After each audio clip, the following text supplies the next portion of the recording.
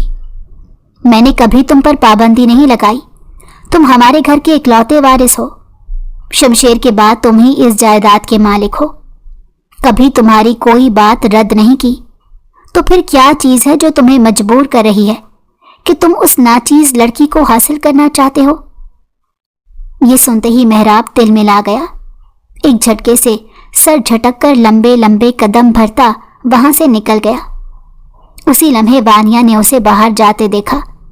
نہ جانے کیوں رات کے 10 بجے وہ ہمیشہ یوں ہی نکل جاتا تھا۔ وانیہ کا دل بے چینی سے دھڑکنے لگا۔ یہی وقت ہوتا تھا جب وہ اکثر نیند میں ہوتی اور تبھی اسے کھلکھلانے کی آواز آتی، وہی نرم سی ہنسی جو اس کے دل پر چھریوں کی طرح چلتی تھی، اور جب بھی وہ دیکھتی تو محراب کے ساتھ وہی لڑکی ہوتی۔ وانیہ کے دل میں جیسے کچھ ٹوٹ کر بکھر گیا تھا۔ نہیں، کبھی نہیں، اس نے دل میں پختہ ارادہ کر لیا، میں اس شخص کو کبھی اپنا شوہر نہیں مانوں گی۔ یہ فیصلہ کرتے ہی اس کی آنکھوں میں نمی اتر آئی۔ اس نے کبھی خواب میں بھی نہیں سوچا تھا کہ اس کا ہونے والا شوہر ایسا نکلے گا۔ وہ تو ہمیشہ فرحاد کو ہی اپنے ہم سفر کے روپ میں دیکھتی تھی، اور پھر اس روز جیسے ہی شیرو نے دوبارہ وانیہ کا راستہ روکا تو اس میں اچانک ایک عجیب سی ہمت آ گئی۔ اس نے فوراً شیرو کو پیچھے دھکیل دیا اور تیزی سے بھاگنے لگی۔ بھاگتے بھاگتے وہ ایک کمرے میں جا پہنچی۔ یہ کمرہ گھپ اندھیرے میں ڈوبا ہوا تھا۔ رات کا وقت تھا اور اسے کچھ دکھائی نہیں دے رہا تھا۔ وہ بس دیواروں کو ٹٹولتی رہی یہاں تک کہ اسے ایک ٹیبل محسوس ہوئی۔ اسے لگا یہ اس کے بچاؤ کے لیے بہترین جگہ ہو سکتی ہے، سو وہ جلدی سے اس کے نیچے دبک گئی۔ اس کی سانسیں تیز چل رہی تھیں، دل بے قابو دھڑک رہا تھا، مگر جیسے ہی وہ کچھ دیر ساکت رہی، تھکن کے مارے اس کی آنکھ لگ گئی۔ دوسری طرف محراب جہانگیر اپنے کمرے میں غصے سے الماری کھول کر فائلیں دیکھ رہا تھا۔ وہ جس فائل کی تلاش میں تھا وہ اسے کہیں نہیں مل رہی تھی۔ غصے میں اس نے مزید فائلیں بکھیر دیں اور پھر جھنجھلاتا ہوا کمرے سے باہر نکل آیا۔ لمبے لمبے قدم اٹھاتا وہ سیدھا اپنے اسٹڈی روم کی طرف بڑھا، جہاں اس کی تمام فائلز ترتیب سے رکھی ہوتی تھیں۔ کاروباری مسائل کے باعث وہ اکثر یہاں آ کر فائلیں پڑھتا، مگر کچھ خاص فائلز اس نے اپنے کمرے میں الگ رکھی ہوئی تھیں۔ جیسے ہی اس نے کمرے میں قدم رکھا، دروازہ بند کیا اور الماری کی طرف بڑھا، اچانک ایک عجیب سی آواز نے اسے چونکا دیا۔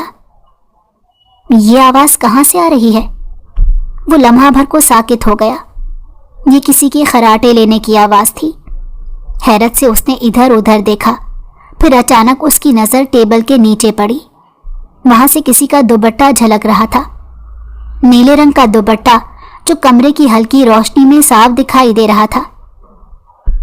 محراب کے پیروں تلے سے زمین نکل گئی۔ وہ جھک کر نیچے دیکھنے لگا اور وہاں اس کی اپنی ہی بیوی بے خبر گہری نیند سو رہی تھی۔ وہ حیران رہ گیا، یہ یہاں کیا کر رہی ہے؟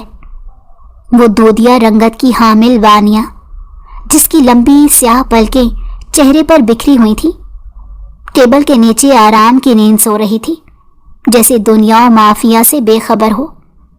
ہلکی روشنی میں اس کے چہرے پر چند زخموں کے نشان بھی نظر آ رہے تھے، جو کہ شاید کام کے دوران لگے تھے، مگر اسے ان کی کوئی پرواہ نہیں تھی۔ محراب نے پہلی بار اتنے غور سے اپنی بیوی کو دیکھا، مگر اگلے ہی لمحے اس کا چہرہ سختی میں ڈھل گیا۔ وہ تیزی سے آگے بڑھا، اس کا بازو تھاما اور ایک جھٹکے سے اسے اپنی طرف کھینچ لیا۔ وانیہ کی آنکھ کھل گئی، وہ گھبرا کر چیخ پڑی اور سیدھا محراب کے سینے سے جا لگی۔ مجھے کچھ مت کرنا، دیکھو میں اس گھر کی بہو ہوں، وہ کانپتے ہوئے لہجے میں بولی۔ خوف اس کے چہرے پر واضح تھا۔ خبردار جو تم نے مجھے ہاتھ بھی لگایا، میں نے کہا نا مجھ سے دور رہو۔ وانیہ نے آنکھیں بھیج لیں اور لرزتی آواز میں محراب کو پکارتی رہی، جیسے بس اسی کا خوف اسے ہمت دے رہا ہو۔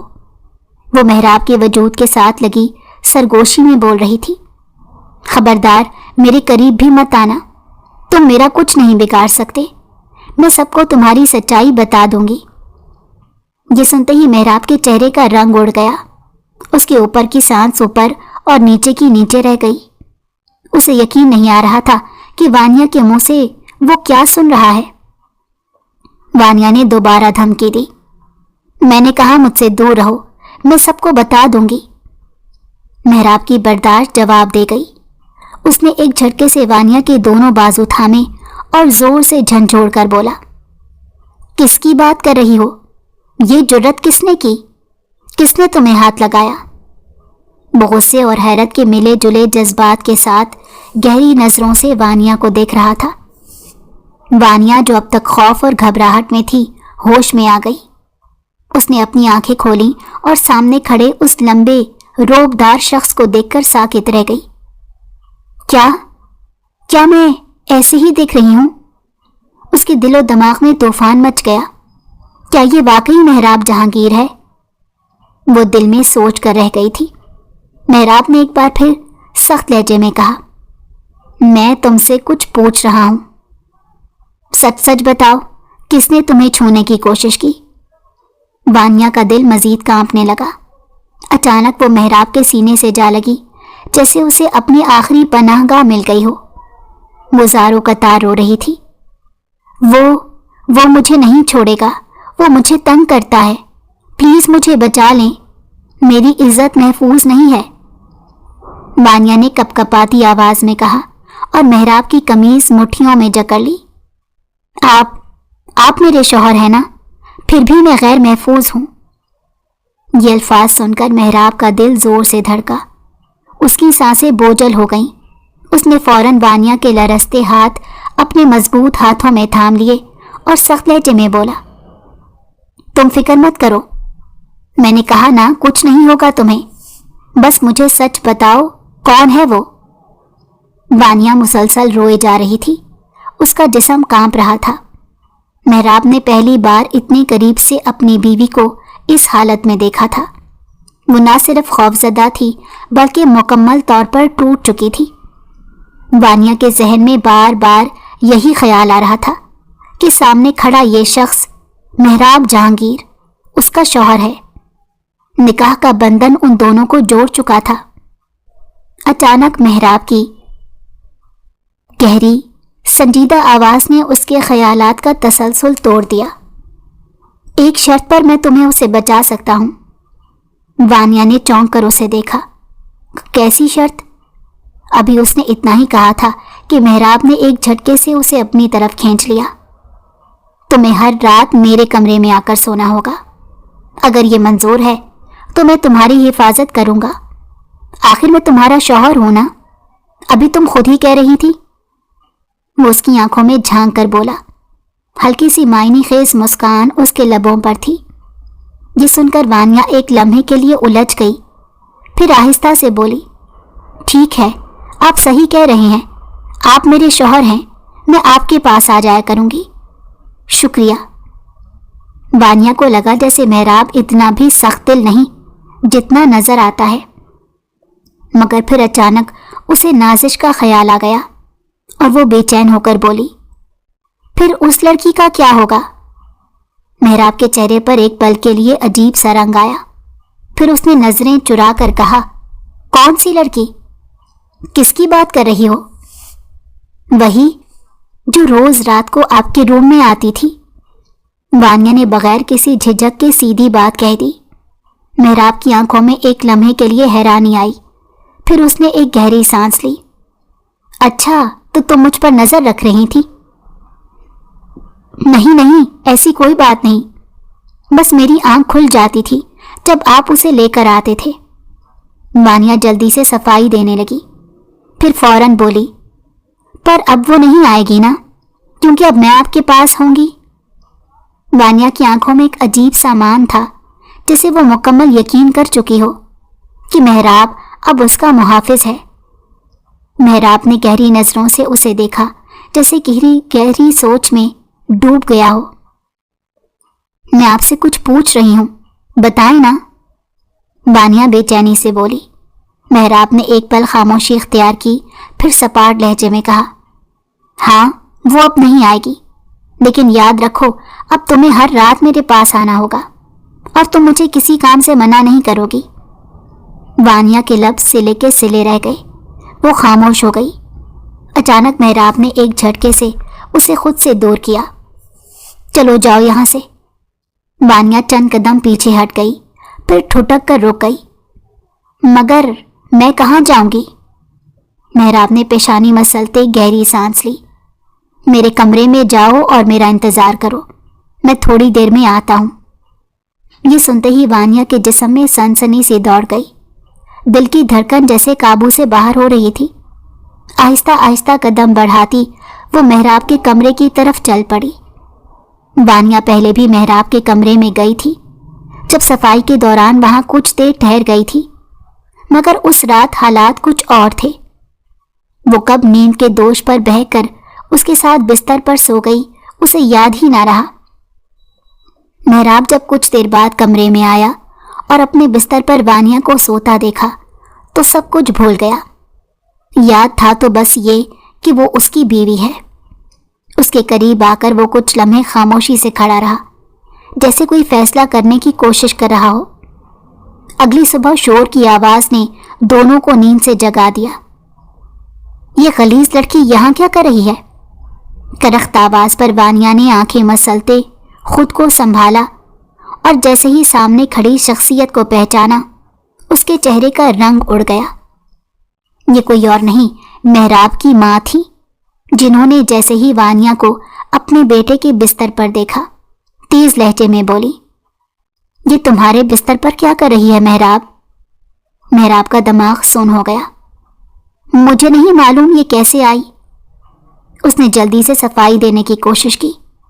وہ رات کے واقعے کو یاد کر کے الجھن میں پڑ گیا، مگر اپنی ماں کے سامنے سچ بولنے کی ہمت نہ ہوئی۔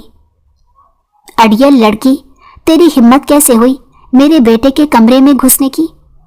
آج تو میں تجھے چھوڑوں گی نہیں۔ محراب کی ماں غصے سے وانیا کی طرف بڑھی، مگر محراب فوراً آگے آیا اور ان کے سامنے ہاتھ جوڑ کر کھڑا ہو گیا۔ نہیں ماما پلیز، اسے کچھ نہ کہیں، میں خود اس سے بات کروں گا اپنے طریقے سے۔ پھر وہ التجا کرنے والے انداز میں بولا، اور پلیز یہ بات داجی کو مت بتائیں ورنہ وہ نہ جانے کیا سمجھیں گے۔ یہ سن کر محراب کی ماں نے تیز نظروں سے بیٹے کو گھورا، پھر غصے سے پیر پٹکتے کمرے سے باہر چلی گئیں۔ جیسے ہی وہ دروازے سے باہر نکلی، وانیہ تڑپ کر محراب کے قریب آئی، اس کے سینے سے بے اختیار لگ کر بولی، آپ یہ کیسے کہہ سکتے ہیں کہ آپ کو کچھ معلوم نہیں؟ رات کو خود آپ میرے قریب آئے تھے نا، آپ سب بھول گئے؟ وانیہ کی آواز لرز رہی تھی۔ محراب نے اسے ایک جھٹکے سے خود سے دور کیا اور سخت لہجے میں بولا، کیسی باتیں کر رہی ہو؟ جانتی ہو نا کہ تم یہاں ونی کے طور پر آئی ہو؟ اگر میں نے تمہیں اپنے کمرے میں رہنے کی اجازت دی ہے تو اس کا مطلب صرف یہ ہے کہ مجھے تم پر ترس آ رہا ہے۔ پھر وہ وانیہ کی آنکھوں میں دیکھتے چباتے ہوئے لفظ بولا، اور خبردار جو اپنی حیثیت بھول کر میری بیوی بننے کی کوشش بھی کی۔ وانیہ دم بخود کھڑی رہ گئی۔ محراب چبا چبا کر اپنی بات پر زور دیتے بولا، یہ سب کچھ کسی اور کو بھی مت بتانا، یہ بات باہر نہیں جانی چاہیے۔ محراب کی سرد اور بے رحم آواز وانیہ کے دل میں تیر کی طرح لگ رہی تھی۔ اب آرام سے اس دروازے سے باہر چلی جاؤ۔ اس نے کمرے کے دوسرے دروازے کی طرف اشارہ کیا۔ محراب کا بدلا ہوا انداز اور سخت لہجہ سن کر وانیہ کانپنے لگی۔ یہ وہ محراب نہیں تھا جو رات کو اس کے قریب آیا تھا، جو نرمی سے بولا تھا، جو اس کا محافظ بننے کا وعدہ کر رہا تھا۔ یہ تو کوئی اور ہی شخص تھا، بے حس، سرد اور اجنبی۔ وانیہ کی آنکھوں میں موجود اعتماد پل بھر میں بکھر گیا۔ وہ بوجھل قدموں کے ساتھ کمرے سے باہر نکل گئی۔ کچن میں جیسے ہی قدم رکھا تو شیرو نے غصے سے اس پر جھپٹی مار دی۔ وانیہ نے حیرت سے اسے دیکھا، پھر تیز لہجے میں بولی، تمہیں پتہ بھی ہے میں کہاں تھی؟ اگر جانتے ہوتے تو یوں میرے قریب آنے کی جرت بھی نہ کرتے۔ شیرو گھبرا گیا۔ دن یوں ہی گزرتے جا رہے تھے۔ وانیہ اب مسلسل محراب جہانگیر کے کمرے میں جانے لگی تھی، جبکہ محراب بنا کسی احساس کے ہر رات اسے اپنے بستر میں جگہ دے رہا تھا۔ مگر بات یہ تھی کہ وہ اسے صرف اپنے بستر کی ہی زینت بنا رہا تھا۔ تبھی ایک روز رات کے وقت وانیہ کو اچانک متلی ہونے لگی۔ اس کا جی گھبرا رہا تھا، جیسے سانس رک رہی ہو۔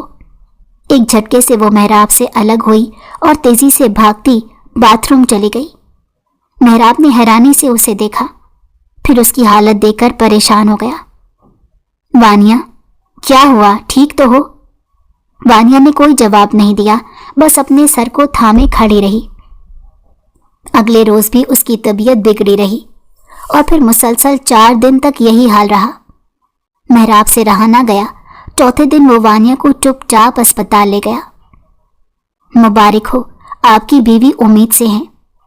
یہ سنتے ہی محراب کے رونگٹے کھڑے ہو گئے۔ اسے یقین نہیں آ رہا تھا۔ وانیہ ابھی باہر ہی تھی، اسے کچھ پتا نہیں تھا کہ ڈاکٹر نے کیا کہا ہے۔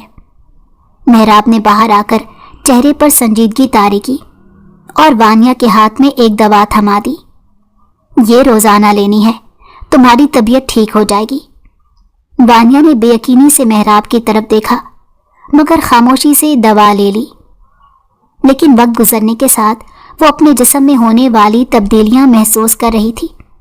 یہ سب دیکھ کر اس کا شک بڑھنے لگا۔ وہ ہر رات محراب کے پاس جاتی تھی اور اب وہ اس کی حقیقت جاننا چاہتی تھی۔ آخر ایک دن اس نے ہمت کر کے محراب سے پوچھ لیا، سچ سچ بتائیں یہ سب کیا ہو رہا ہے؟ محراب نے گہری سانس لی، پھر حقیقت بتا دی۔ سچائی سنتے ہی وانیہ کے ہاتھ پاؤں سن ہو گئے۔ وہ سر تھام کر بیٹھ گئی، جیسے زمین اس کے پیروں تلے سے کھسک گئی ہو۔ آپ مجھے چھوڑ تو نہیں دیں گے نا؟ اس کی آواز لرز رہی تھی، آنکھوں میں انجانے خوف کی پرچھائیاں تھی۔ محراب نے بے چینی سے رخ موڑ لیا۔ میں کہاں چھوڑ رہا ہوں تمہیں؟ تم یہی ہو، یہی تمہاری زندگی ہے۔